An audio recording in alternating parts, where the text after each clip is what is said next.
Սոսի հեռուստատեսության եթերում լուրեր լրատվականն է, բարև ձեզ։ Կապանի համայնքի ավականու համար 6 նիստը հետաձգվեց, այն տեղի կունենա հոկտեմբերի 14-ին, պատճառն ըստ իրենց հարգելի բացակայություններն են, այսօր ներկայացել էր ընդամենը 3 հոգի։ Օրեր առաջ լրատվամիջոցներով և գրավոր բոլոր հիմնարկ ձեռնարկություններին տեղյակ էր պահվել քաղաքի տոնի առթիվ կազմակերպվելիք շաբաթօրյակի մասին։ Առավոտյան իրենց տարածքները սկսել էին մաքրել ու բարեկարգել ուսումնական հաստատությունները։ Նախաձեռնությունը կապանցիներից շատերը ողջունեցին, բայց գործնականում կային նաև անմաքուր բակեր ու մայթեր։ Ընդամենը 3 օր հետո կապանատոնելու է քաղաքի 75-ամյակը։ Այդ առթիվ այսօր համաքաղաքային շաբաթօրյակ էր հայտարարվել։ Այս մասին թե գրավոր և թե լրատվամիջոցներով օրեր առաջ տեղյակ էր պահվել գրեթե բոլոր հիմնարկ ձեռնարկություններին, ուսումնական հաստատություններին, տնտեսվարող սուբյեկտներին ու համատիրության ղեկավարներին։ Մեկնարկը տրվել էր ժամը 10-ից։ Ռուս-հայկական ժամանակակից հումանիտար ակադեմիայի ուսանողները իրենց բակի փոքր հատվածից միայն 6 պարկ սուրճի միանգամյա օգտագործման բաժակներ, շշեր, ներարկիչներ և այլ տեսակի կենցաղային աղբ էին հավաքել։ Միշտ այս հատվածն ենք մաքրում ու այս նույն աղբը նույնը կատարվում է, թե ինչու չենք հասկանում։ Այս կոֆեի սենց աղբը, որը կարելի է 10 մետրի վրա աղբանոց կա, կարելի է հանգիստ գցել։ Ինձ թվում է իմ ուսանողները չեն անի, որովհետև ամեն տարի մասնակցում են։ Սյունիքի տարածաշրջանային պետական քոլեջի ուսանողները առավոտից բարձր տրամադրությամբ քաղաքապետարանի հատկացրած ձեռնոցներով, պարկերով, ավելներով ու բահերով քոլեջի վերևի երթևեկելի ճամփեզերը աղբից ու մոշի թփուտներից էին ազատում։ Եվ շշեր կային, եւ պարկեր կային թափված, եւ մոլախոտներն են, այդ մոշի թփերն են, որ բարձրացրել են եւ ամբողջ ճանապարհը փակել են։ Բայց ապրեն երեխաները, եւ տղաները, եւ աղջիկները։ Պետք է չէ մեկը մաքրի քաղաքը։ Մենք էլ ուսանողներ ենք, պարտավոր ենք անենք։ Այնուհետև մենք շարժվեցինք դեպի քաղաքի այլ հատվածներ։ Ընդհանուր առմամբ շաբաթօրյակի շունչը զգացվում էր։ Կապանի քաղաքապետարանի աշխատակիցները մեկ մարդու պես մաքրում եւ գեղեցկացնում էին շենքի շրջակայքը, այգին ազատում 4 տերևներից։ Նախաձեռնությանը միացել էին նաև համար 7 հիմնական դպրոցի աշակերտները։ Կուտակված աղբը պարկերով կենտրոնացվում էր մեկ վայրում, որից հետո կոմունալ ծառայության աշխատակիցները պետք է մեքենայով տեղափոխեին։ Սակայն այսօր էլ եւս մեկ անգամ համոզվեցինք, որ համատիրության ղեկավարներից ոմանք այս անգամ էլ նախընտրել էին ձեռքները ծալած նստել։ Դրա ապացույցը երկաթուղայիներ թաղամասն էր։ Համատիրության նախագահի խոսքով ինքը բնակիչներին տեղյակ էր պահել։ Մինչդեռ բակերը նախկինի պես թաղված էին կեղտի մեջ։ Համար 15 շենքի բնակիչներին քաղաքապետարանի ներկայացուցիչներին այդպես էլ չհաջողվեց բացատրել, որ իրենց բակը իրենք պետք է մաքուր պահեն, եւ Կապանը նաեւ իրենց քաղաքն է։ 2 մետրի բաժակ է պլաստմաս խեչքվակ է։ Բայց սա քաղաքը մի հատ եշք է, մետր շրջակայքը ինչ է կատարվում։ Սա չի վերաբերում իհարկե կայարան համատիրությանը։ Կապանի օրն է, բոլորս գիտակցում ենք, քաղաքը մաքուր պահելու համար բոլորս ձեռնամուխ ենք լինում այս աշխատանքներին։ Ընդհանրապես ժողովուրդը պատրաստ են, բայց կազմակերպող է անհրաժեշտ։ Հենց ինձ տեսնելով բոլորը իջել են։ Հույս ունենանք, որ բարեկարգված հատվածները մինչև Կապանի օրվան նվիրված տոնական միջոցառումները կմնան մաքուր։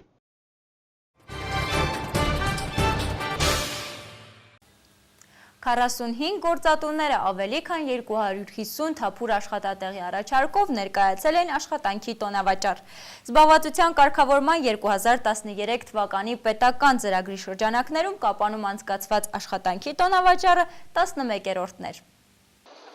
Կապանի մշակույթի կենտրոնի ջեմասրահում աշխատանքի տոնավաճառ են, միմյանց են փնտրում աշխատավոր մարդն ու գործատուն։ Աշխատանքի թվով երկրորդ տոնավաճառին մասնակցում են 45 գործատուներ, ընդհանուր 257 թափուր աշխատատեղի առաջարկով, որից 215-ը առկա է, իսկ 46-ը կանխատեսելի։ Ժենյան արդեն գտել է իր գործատուին, լրացրել է տվյալներն ու սպասում է աշխատանքի հրավերի։ Ավարտել է Հայաստանի պետական ճարտարագիտական համալսարանի Կապանի մասնատուղը, բնակիչների տնտեսագիտություն եւ կառավարում բաժինը։ Մասնագիտության համապատասխան աշխատանք։ Աշխատանքի տոնավաճառը գործազուրկների համար ուղիղ ճանապարհ է հանդիպելու գործատուի հետ եւ հենց տեղում ծանոթանալու առաջարկվող աշխատանքի պայմաններին։ Այսօրվա տոնավաճառին հաշվապահի, փականագործի, հացթուխի, ինժեներ էլեկտրիկի, եռակցողի, ավտոբուսի վարորդի թափուր հաստիքներ կային։ Միայն 45 աշխատատեղ Dundee Precious Metals Կապանն է ներկայացրել։ Գումարի մեքենավար ստորգետնյա պայմաններում պահակային ծառայության աշխատակից ունենք թափուր աշխատած բեռնատարի վարորդ ստորգետնյա պայմաններում հիմնականում արդեն բավականին շատ են դիմողները։ Սա թվով 11-րդ եւ այս տարվա վերջին տոնավաճառն է զբաղվածության կարգավորման 2013 թվականի պետական ծրագրի շրջանակներում։ Նախաձեռնողները փաստում են, որ մարզում գործազրկության մակարդակը նվազեցնելու թերևս ամենահաջողված ծրագիրն է։ Նախորդ տոնավաճառների փորձը հաշվի առնելով, հետագայում ստացած պատասխաններից ակնհայտ է դառնում, որ շատ արդյունավետ ծրագիր է դա։ Հոկտեմբերի 1-ի դրությամբ Սյունիքում 4800 քաղաքացի աշխատանք է փնտրում, որից 4300-ը համարվում են գործազուրկ։ Նրանց 60-70%-ը կանայք են։ Մեր աշխատանքային տոնավաճառում, ինչպես տեսակ, մեծ մասը նաև կանայք են, տղամարդիկ զբաղված են լինում երևի արտագնա աշխատանքով կամ իրանց գյուղատնտեսական աշխատանքներով, իսկ կանայք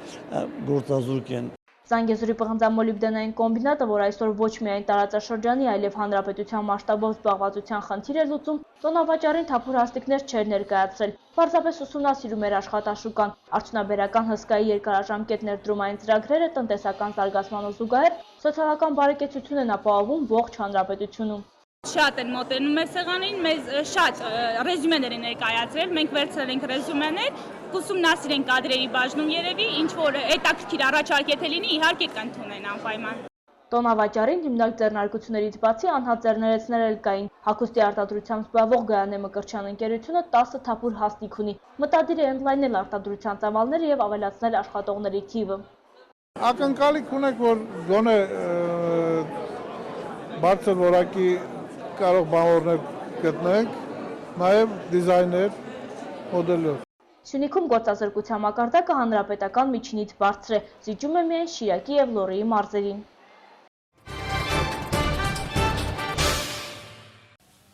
Հայտնի են դարձել նախազորակոչային և զորակոչային տարիքի երեխաների ռազմամարզական խաղերի տարածքային փուլի արդյունքները։ Ինչպես նախապես տեղեկացրել էին, Քաջարանի համար 1 միջնակարգ դպրոցը 3 աչքի էր ընկել բոլոր 6 մրցաձևերում և թիմի տղաների սպասելիքներն արդարացան։ Պատվավոր առաջին տեղը հենց նրանց էլ հաջողվեց նվաճել։ Երկրորդ տեղում է Կապանի համար 9 ավագ դպրոցը, իսկ համար 10 միջնակարգ դպրոցը երրորդն է։ Մարզային փուլին կմասնակցեն միայն առաջին, երկրորդ մրցանակակիրները։ Կազմակերպիչների խոսքով այս տարի գրեթե բոլոր թիմերը հատկապես հրացանիք հանդել հավաքելիս և կրակելիս են փայլել։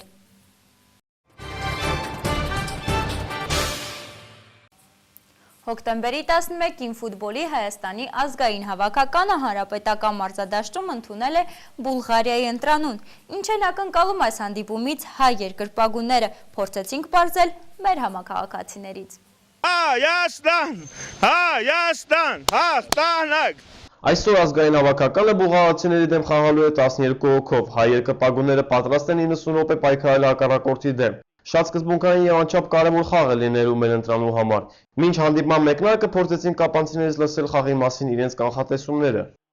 Սպասվում է շատ ծանր հանդիպում։ Իմ կարծիքով սա վերջին հանդիպումն է ներսում, որտեղ մեր հավաքականը պետք է շատ հաջող խաղա։ Իհարկե հանդիպումը շատ ծանր կլինի, բայց իմ կարծիքով հայերը պատվով դուրս կգան այդ հանդիպումից։ Իմ կարծիքով Հայաստանի հավաքականը կհաղթի այսօր։ Այսօր շատ հետաքրքիր հանդիպում է սպասվում, երկու թիմերն էլ ձգտելու են հասնել հաղթանակի, երկու թիմերի համար շատ կարևոր է այս հաղթանակը։ Հայաստանի համար կարելի է ասել այսօր փորձելու են ամեն ինչ անել, որպեսզի ռևանշի հասնեն Բուլղարիայի ցավալի պարտություն կրելու պատճառով։ Ինձ թվում է, որ մեր հայերը կհաղթեն, այդ 100%-ը։ Միավոր որպեսզի եւ ոգեշնչում, որ հայերը դրանից օգտվեն եւ Իտալիային է հաղթել։ Այս մենամարտի առաջին հանդիպումը ավարտվել է բուլղարացիների օգտին։ Սեփական հարկի տակ բուլղար երկրպագուները տգեղ պահեցին իրենց, այդ է պատճառը, որ հայ երկրպագուները յուրահատուկ ագրեսիվությամբ դիմավորեցին Բուլղարիայի ընտրանուն։ Այսպես են կարծում հարցման մասնակիցները։ Այսօր խաղի ավելի ոգևորված են հայաստանյան երկրպագուները, ինչպես գիտեք, Բուլղարիայում շատ տգեղ վարվեցին մեր ֆուտբոլիստների հանդեպ, բայց սա ֆուտբոլ է, հույսով եմ ամեն ինչ նորմալ հնով կընթանա եւ մեր երկրպագուները կաջակցեն մեր թիմին ու ամեն ինչ կանեն, որպեսզի հայաստանյան թիմը հաղթանակ տանի։ Հայաստանը պետք է տանի բոլոր հանդիսատեսները մեծ սպասելիքներ ունեն, մեր հավաքականը շատ լավ հավաքական է եւ մեզ պատվադից չան, այսպես ասած, եւ կհաղթանակի եւ առաջ Հայաստան։ Մեր խմբի առաջատարը Իտալիայի ընտրանին է 20 միավորով, երկրորդ տեղում է Բուլղարիայի հավաքականը։ Իսկ ահա մեր ազգային հավաքականը 9 միավորով զբաղեցնում է 5-րդ հորիզոնականը։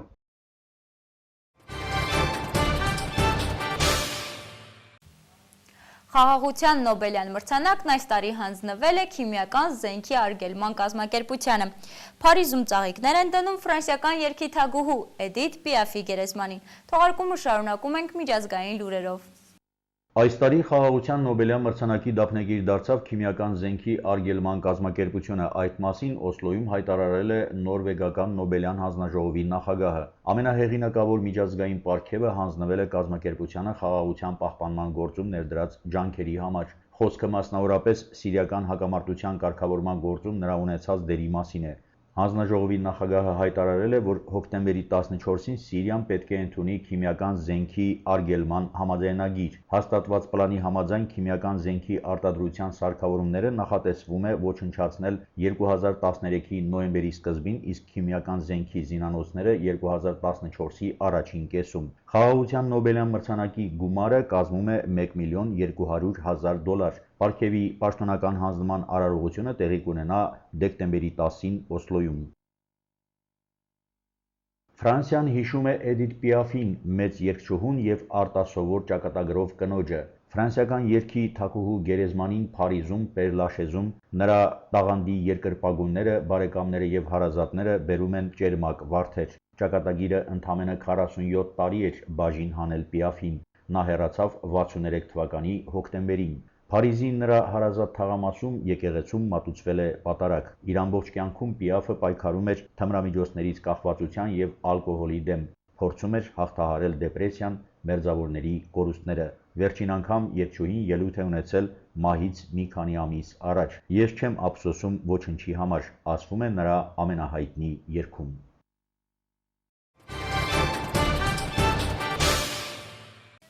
Սոսի հեռուստատեսության եթերում լուրեր լրատվականն է, մինչ նոր հանդիպում։